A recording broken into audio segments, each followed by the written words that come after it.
Hi there, I'm Shelly, a dietitian and nutrition mindset coach.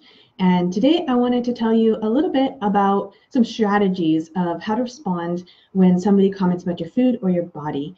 And I know this is like a really big topic. There's so many different scenarios, there's so many different extra pieces that go into this. Like it's not as cut and dry as I'm going to make it sound. But I'm going to attempt to give you kind of like the one extreme and then the other extreme so that you can put together a strategy that works for you in any situation in between. Because I know that it varies a little bit depending on like what the situation is, who the people are in this scenario, what your personality is. Like maybe something's going to work for somebody else in the same scenario, but not for you because of the way your personality is, the way you want to be, and the way that you want to talk or whatever. That's going to be a little bit different, right? So yeah, you, the people involved, the situation, any power dynamics, like if it's your boss versus like your husband versus something like a random stranger on the street or your best friend, right? Those are all going to be different, even if it's even if it's the same comment that comes out of their mouth. It's going to be a different approach just because of the role that they play in your life. So I know that there's a lot of differences, and I'll like basically as many people are watching this times like as many possible combinations that they can come up with. That's how many different scenarios we're going to have. And I'm not going to attempt to try to explain all of them. I'm just going to give you some example frameworks of how you could respond in two hypothetical situations that are hopefully as like on the extremes as I could get, so that they would try to encompass all of the other things in between. And it's not going to be something like you're just going to be able to do this and like apply it to everything. You're going to have to figure out for yourself what's going to work for you. And of course, that's kind of the thing about like all intuitive eating and all of like personalized nutrition is you take the recommendations and then you figure out what works for you, right? And that's what I want to continue to emphasize here is that it's like I can say something and some of it might resonate with you and the rest of it you're going to have to piece together, or you're going to have to experiment with and trial and error, and like in the course of feedback, both reflecting on yourself, like on the things that you've done and how did you like the outcome, and then figure out what you could do differently, right? And it's this process. And I'm not totally like, oh yeah, every time somebody comments about my food or my body I know exactly what to say and how to respond. I don't. But this is some of the things that I've learned, well, in this scenario, like in the food and body scenario, and from other situations that are just uncomfortable, or maybe you have somebody who doesn't agree with you or something like that. And so I'm kind of just combining all of those so that we can apply it to these kinds of scenarios. But obviously, these are not just something that you can do if it's only a body topic. It could be something else that just makes you uncomfortable, or like it's a really awkward conversation and you just need to get out of it. You can use these same strategies. So the two extremes that I wanted to talk about today is one, if the person is being intentionally mean and they know they're being mean, and everybody knows it, they know it, you know it, right? That's one extreme. The other extreme is when they don't know it at all, they really mean well, not like when people are over here and then they're like, oh, just kidding, like I just really care about you, that's all, I'm just worried about you. Because no, they're not. They just have their own thing going on, right? So over here, like these are on the other side, these are the people who actually do care about you, and this is the way that they are expressing it right now. If they knew that it was harmful in any way, that they would change the way they're doing it, right? They want to be helpful. They just don't know how to be helpful, or they don't know that it's not helpful in this moment. So those are kind of the two extremes, basically, like well-intended and kind of oblivious, I guess, or not as helpful as they would wish, and then the just like totally not helpful, not meaning to ever be helpful, just mean people comments, right? So I'm hoping that in between those covers like everything else. So we'll start with the like gentle situation. So if someone comes, like they're somebody that knows you well, and they're saying like, oh, oh, I really care about you. Are you doing okay? I noticed that you put on a little bit of weight, or that you lost a little bit of weight. Like, are you eating enough? Or, oh, do you really want to eat that? I know you're trying to do mindful eating. That like they might not know that that's not helpful. And both situations, it might not be about you at all. Like maybe it's about them, and the motivation for them saying that is really about like, I don't know what else I'm supposed to be doing, so I'm going to try to, you know, do this comment, like make this comment feel like I'm in control, or something like that. Like it could be, even when they're well-intentioned. And that's all out of your control. So I'm not really going to talk too much about that, because their intentions and their thoughts are their responsibility, right? Your responsibility is how you respond. So talking only about the side of things that you control, if they're really well-intentioned and you feel like there's an opening to talk about something, to have a discussion, right? So I'm going to talk a lot about discussion versus debate. So a discussion is a conversation. A debate is a convincing argument scenario where one person is against another person with an opposing view, and you're both trying to convince each other of your side, right? There's no middle ground. There's not a whole lot of listening except to plan your rebuttal. And it's really just like present your case, argue it, listen to their case, you know, change it back to your case, and like that's all it is. And it doesn't really, there's a winner and a loser. In a discussion, there's not a winner or a loser. There's a conversation, there's a lot of listening that happens, and there's no expectation that you have to convince the other person of your way. You're just sharing your experiences and you're listening to theirs. So that's, if there's an opening for a discussion in the well-meaning scenario, or in any scenario, then you can decide whether it's actually worth it for you to engage in that discussion.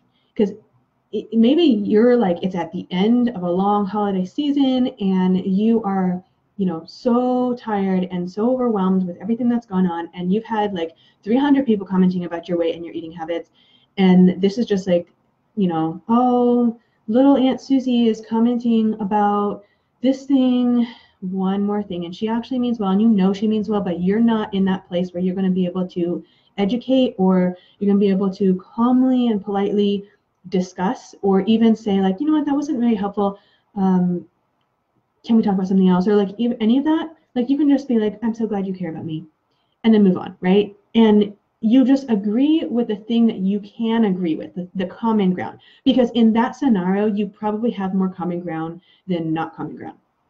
So in the scenario where you actually, like, this is a well-meaning, very caring person who like has a healthy relationship with you and just doesn't know how to express that in a way that is actually helpful for you, that is like an appropriate and healthy response, right?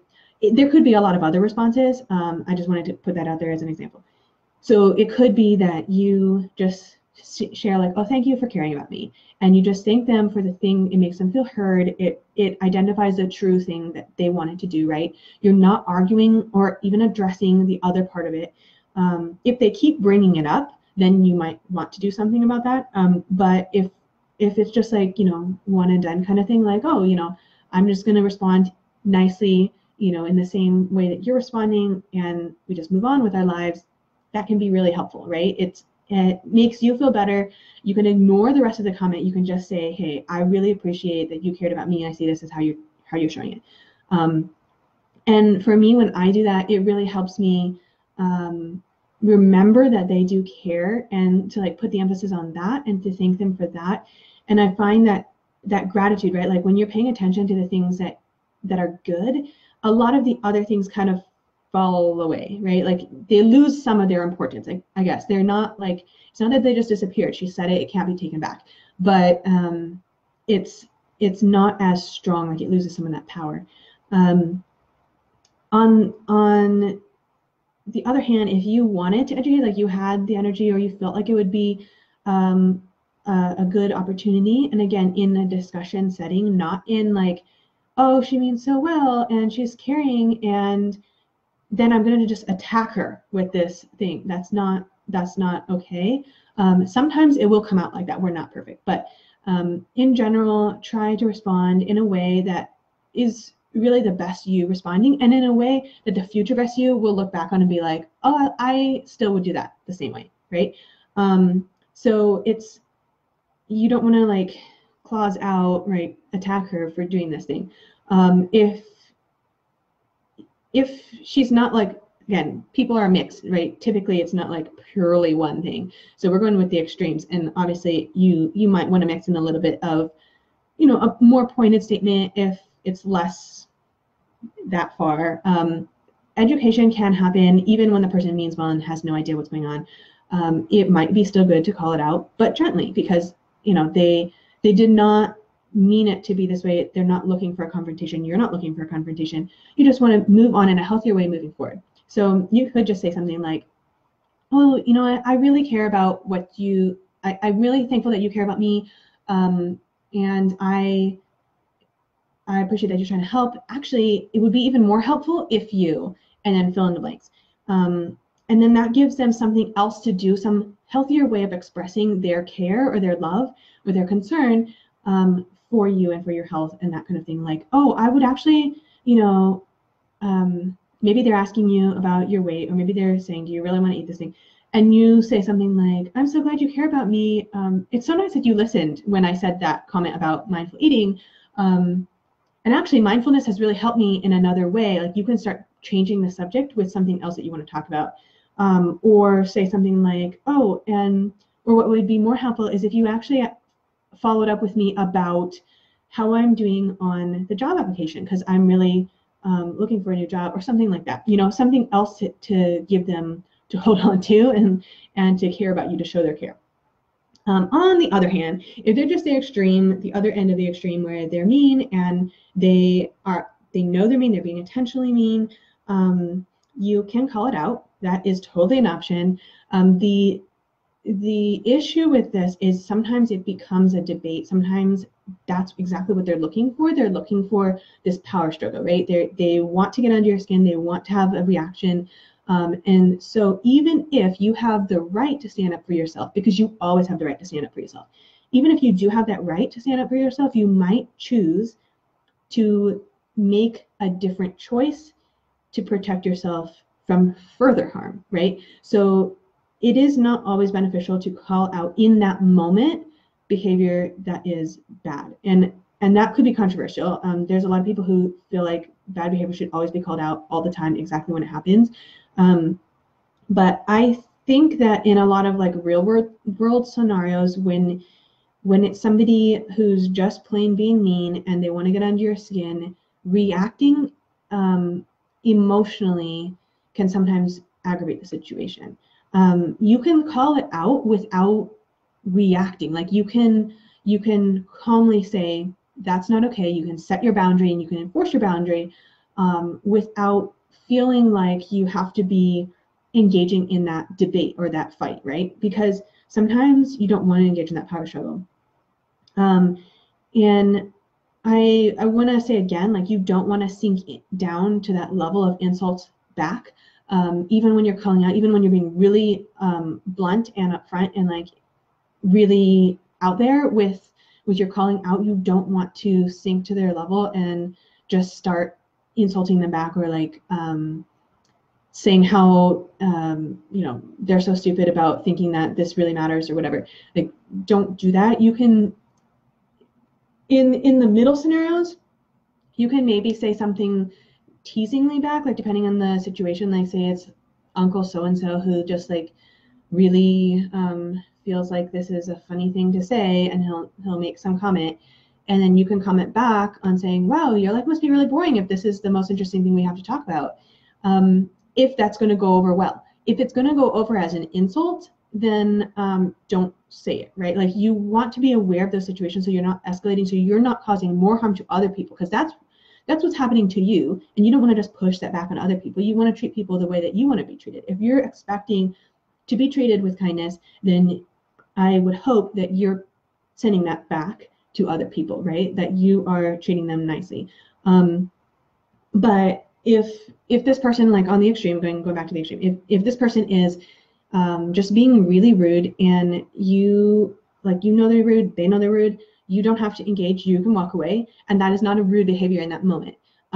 You can say something if you need to transition out of that conversation, but it is not rude to enforce your boundaries or to expect that you are treated with respect.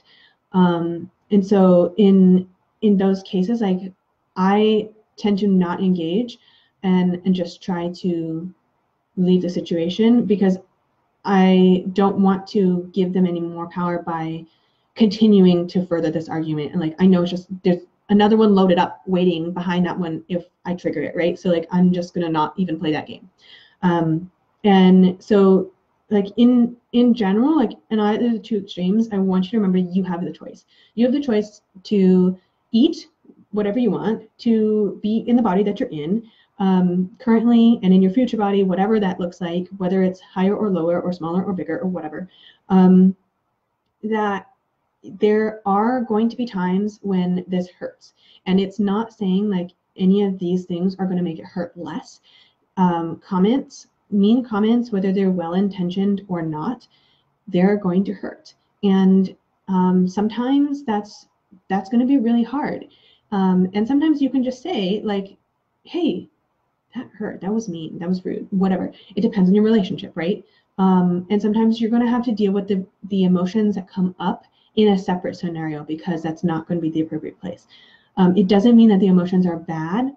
It just means that there's a time and a place, and to protect yourself, to be kind to yourself. Sometimes you're going to have to kind of like package that up, hold on to it for later when you can safely unpack it, right? But I want to remind you that you are worth having boundaries. You are worth enforcing those boundaries, that you're worth standing up for yourself when you feel like it and when times call for it. You're also worth taking a break. So when you don't feel like you can engage in those situations, in those conversations, even the well-meaning ones, you don't have the energy to educate people, you can choose not to do that. If you're always choosing those kinds of things, like you're always choosing to disengage, you're always choosing to distance, you might want to look at other patterns. Like, are these specific friends? Like maybe you need to consider other friends, or maybe this is a specific situation that needs to be addressed, or like a specific trigger for you. Like maybe the part of why, because like there's a lot of reasons, right? But so from my own experience, part of why I sometimes feel like really riled up about certain comments because I've had comments in the past that have really made me feel like I don't belong. And so every time I get another comment that makes me feel like I don't belong, I react really strongly to it, like sometimes way more than the situation calls for. And so for me, part of being able to respond in an appropriate way to the situations moving forward is by dealing with the past situations and figuring out how I can get my sense of belonging in a way that doesn't change, right? So figuring that out for you and figuring out what needs healing and what needs help to heal those hurts so that you don't carry them into the future conversations, because we all are going to have experiences that we bring with us, right? That's part of life. You have the experiences you've had already. But the way that you respond to those past experiences is still, like, you're still responding to those past experiences. That way will still inform and shape the way that you respond to the future scenarios. So having that, I guess I just want to encourage you that you are not just looking forward, but that you focus on getting healing or healing those past ones as well, so that it doesn't keep repeating these things, right? Because sometimes we are our own comments about our food or our bodies, like we make those own comments by repeating the past ones. And so sometimes we need to just kind of respond to those now so that we can continue to move forward without them. And so, yeah, so hopefully those two extremes have kind of helped you to figure out, like, I'm sure that you have at least one that's coming up to mind. One thing somewhere in between, or maybe like on the extremes, that you have some strategy or some like new idea or new way of thinking about the way that you could respond. If you want, because I know that was a lot of framework and a lot of general, if you want more specific ideas of how to respond, like the actual words to say, I have a resource for you. It's called Silencing the Food Police, 25 plus ideas for when people overstep their boundaries. And I will give that to you for free if you sign up for the email list. So I will link that in the description and in the comments. If you feel like asking a specific question about this and having me or other people respond to it with some strategies, then please feel free to comment or message me privately if you don't want to share that publicly. And yeah, I hope that this was helpful.